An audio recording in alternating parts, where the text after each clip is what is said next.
Halo Bro Mastan, kita kembali lagi di channel YouTube kita.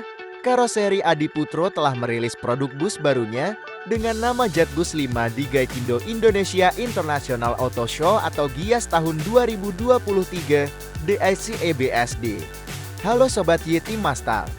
Namun pada hari keempat GIAS tahun 2023, Karoseri Adiputro mengumumkan bodi SHD Double Glass Jetbus 5 adalah milik PE Sempatistar.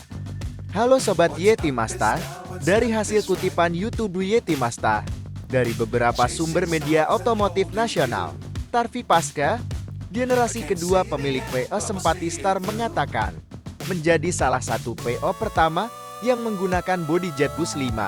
Lantaran bus rakitan Adiputro selalu diminati banyak penumpang. Alhamdulillah, yang sudah masyarakat suka semua. Bus Adiputro ini paling banyak dicari di Sumatera. Penumpang rata-rata kalau beli tiket itu pilihnya mau pakai bus Adiputro.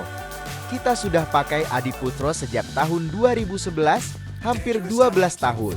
Kata Tarvi di booth Adiputro yang ada di GIAS 2023. Oke Bro Master, cukup di sini dulu perjumpaan kita. Jangan lupa subscribe, share, like, agar kamu tidak tertinggal info menarik lainnya.